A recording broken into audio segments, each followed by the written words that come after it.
Today is the 4th of March, and I wanted to give my take on the war that we got going on in Iran, which is going to be over real quick by the time I even post this, right? But to those people who absolutely despise Donald Trump and the Trump administration, I want you to listen to this. Because no matter how much you hate the man, you're going to have to agree to one thing. And this is all I ask that you agree to. That you and I, as individuals, do not know all the details behind everything that goes on in the administration that may be in power at hand. It doesn't matter if it's Obama, doesn't matter if it's Biden, doesn't matter if it's Trump, doesn't matter if it's Nixon, it doesn't matter who it is. You don't always know. You don't know what's going on behind the scenes. There's always key details that are being left out from the public. And then there's an official narrative. And then there is the talking points from a liberal point of view and the talking points from a conservative point of view. So I'm going to give a brief understanding that kind of connects some historical stuff with just some common knowledge if you're out there. This thing that's going on with Iran does not have as much to do with Israel as you think it does. Let me explain. There has been, all right, so the way our world has been for the past, let's just say for the past 10 years, let's just go from there, right? The Russians have been trying to connect with its European roots, with Western Europe, actually. That's been going on for about 30 years since the Soviet Union fell, but nobody wants anything to do with it. They just want to fight and complain and make Russia the eternal boogeyman. So we have been hearing for years that Russia is the bad guy, right? In the meantime, after Nixon, we took a bunch of pajama wearing people in China and turned them into a economic powerhouse. That started with Nixon, and it got worse progressively, especially once they signed NAFTA. And then they eventually gave them most favored nation status. And these people, the United States is like a vassal state in some aspects to China because they produce all our goods. They got rid of all of our industry and sent it over there. They have been growing in power economically and militarily for a very long time. So what has happened over the last several years? There's been an alliance between the Russians and the Chinese. And in the past, the Russians and the Chinese hated each other, even though they were both communists because they were fighting for territory in the East. They used to hate each other. But because we didn't embrace Russia, the Russians made allies with the Chinese. So the Russians and the Chinese, the Iranians, and the Syrians have been pals for the past 10 years. Do you remember the Obama administration was trying to get rid of Assad in Syria? Well, that finally happened not too long ago, about a year ago. It wasn't by Obama. There was a civil war, and now Assad's living in Russia. Russia was propping up Syria, but they weren't fully invested in it. In the meantime, China has been flexing its muscle across the globe. Not many people realize this. They have been spreading their tendrils throughout the third world nations of the world. They are in the Caribbean, they are in South America, and they are in Africa. And what are they doing there? Well, what they do is they promise loans, infrastructure, to build up these really poor third world countries. And they know, these countries know they can't pay China back. So what they end up doing is they end up having to give over their natural resources. So let's say you have an African country that's rich in cobalt. The Chinese will take all the cobalt. Not many people realize this, but everywhere the Chinese go, they are decimating the wildlife for their traditional medicine. And the poster child for this animal, poster child for this is the pangolin. Look this up. Pangolins were ignored until the Chinese got into all the countries where these animals live, and they are just destroying them because they're killing them and shipping them back to China to make something that probably helps with erections. It's not a joke. The other reason China's doing this is because their one-child policy favored infanticide with little girls, and there's no women there. So they've been sending the men abroad to all these other countries so they can get wives. It is not feasible for a country to have a bunch of single men with no wives and no families because it makes the population unstable. Historically, that is true. So the Chinese have been in Panama. The Chinese have been working with the Russians and the Iranians and the Venezuelans and the drug cartels in Mexico. Are you starting to see a picture here? So they're flooding our country with fentanyl. They're flooding it in from China too. From China's flooding in through Canada. But they've been working with the cartels down in Mexico to get it in. So what does Trump do? We got a war going on with the cartels. He labels them terrorist organizations. So we're going after them, right? What do we do with Venezuela? We get rid of Maduro because he's running that country he's drug running out of that country, and China's buying their oil because China is deficient. Like every country's got something as far as natural resources go. The Russians have oil. The Chinese do not. Russians don't need to buy oil from anybody. But if you put sanctions on Russia, they can't sell their oil on the open market, and you do that to Iran as well, which we have done, who's going to buy their oil where they can get their money? China.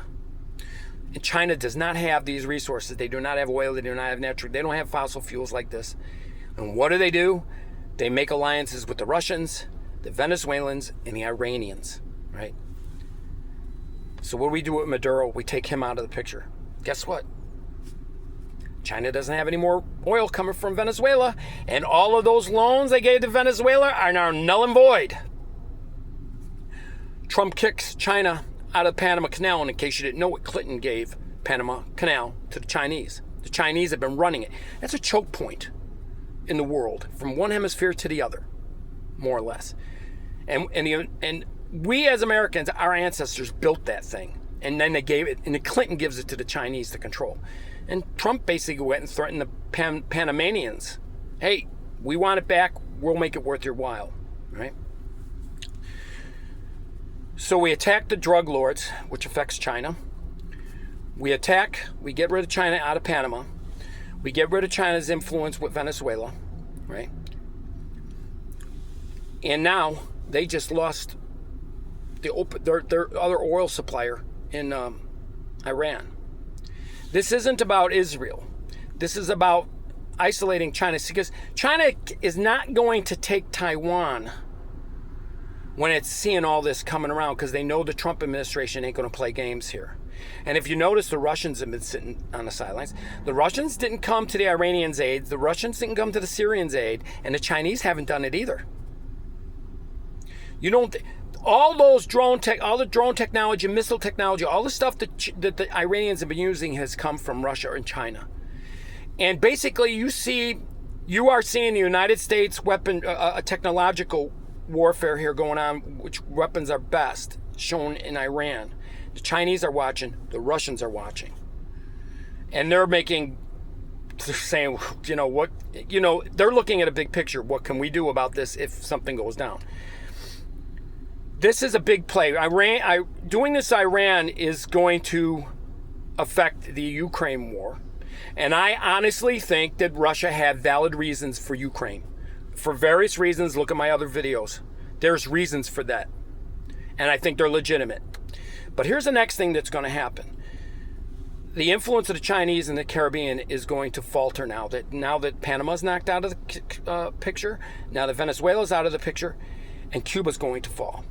And Cuba depends on Venezuela and Mexico for oil. Cuba's going to fall real, real soon. And the Chinese aren't coming to the rescue. The Russians aren't coming to the rescue. So, and so let's throw this into another direction. with Greenland. Greenland sits in the Arctic Circle, basically. And I was explaining this to somebody earlier today. The Russians, the way where Russia is, right? They need an open port for their navy. The only place they got is the Black Sea and Crimea. That's why they took the Crimea, because they have an access to the Mediterranean down there. They need that. The other ones are all locked up north under ice half the time. The only thing they can get in and out of there are submarines.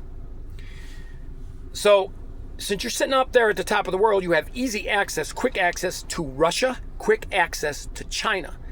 Trump wants Greenland from a defensive and offensive military position. And he's right about this. He's absolutely right about this. So if you pay attention to what's happening, there's things going on behind the scenes that's isolating China. It's like it's cutting off your food supply, right? So, and if you watch some of the things that Trump is trying to do, he's trying to make us less dependent on essential things from China. Oh, you can buy all your cheap baubles and nonsense from China all you want, but we shouldn't be getting any of our pharmaceuticals. The biggest consumer of pharmaceuticals is the military. And you're getting it all from China? Think about the nonsense with this. If something happens, we got a problem. But the Chinese are not going to take Taiwan. Do you remember when AOC last month was at Switzerland or Sweden or whatever that was in Davos? And she couldn't, somebody asked her the question, should we honor the defense of Taiwan against the Chinese? And she just stuttered and stammered and like, because she didn't know what she was talking about. I know more than she does about this situation. There was a treaty that went into effect with Carter. And every president has pledged to defend Taiwan ever since. I was seriously thinking Taiwan was going to fall to the Chinese under Biden, because Biden didn't do anything about Putin with Ukraine. But I was wrong. But they definitely aren't going to do anything now. They are not going to do anything now. Now they are going to be isolated to their little part of the hemisphere. And in case you didn't know, the Russians are just on the northern side of Japan. I mean, there are islands they are fighting about, Japan and Russia are to this day. So there are bigger geopolitical things going on than you realize. But basically what you got is this really affects China more than any other country on the globe. Because China is now isolated in so many aspects. And this is going to probably affect the Russians too. I don't know how Putin is going to deal with it. It's going to put some new cards on the table for Ukraine. So we'll see what happens with this. But I want people to have I am just a regular dude. But I tell you this. I can tell you where Japan is on the map. I can point to where Ukraine is on the map. I can show you where Taiwan is. I can show you where Iran is. Historically, it's Persia. Historically, Iraq was Babylon. So, I know most people, I don't know, probably couldn't point any of these countries out on a map. But the map is going to be redrawn with Iran. And like I said, these are Persian people. And I can go into a discussion about how Islam comes into this. But maybe I'll save that for another day, because I think that is important. We need to have a conversation on this. But I want people to understand that what's going on in Iran is more about dealing with China and isolating China and cutting them out of the sphere of influence, out of our hemisphere. Because this is really going to cause problems for the Chinese. There is talk that the Chinese are vastly underpopulated, much more underpopulated than they are actually saying. And like I said, the Chinese and the Russians are watching weaponry. And in case you didn't know, we were using direct energy weapons. It has been documented, and it is shown we are shooting things out with lasers in Iran. So, and then that stuff that went down with Maduro, who even knows with that? So I'm just laying this out here in layman's terms so people could kind of understand, instead of getting caught up with the whole Israel thing. Israel's just in there for the ride because they can't do it alone, and they might as well take advantage of what they can do for their own political, their own national interests. Let's ride on the coattails. Let's solve two problems at once. I want people to look at it like that, because it's not so much doing Israel's bidding. And, you know, I was kind of in that camp for a little while. And then I started to think about the connections between Russia, China, Iran, Syria, and Venezuela, and the Mexican cartels. So, like I said, if you hate Trump, it's fine. I don't care if you hate Trump.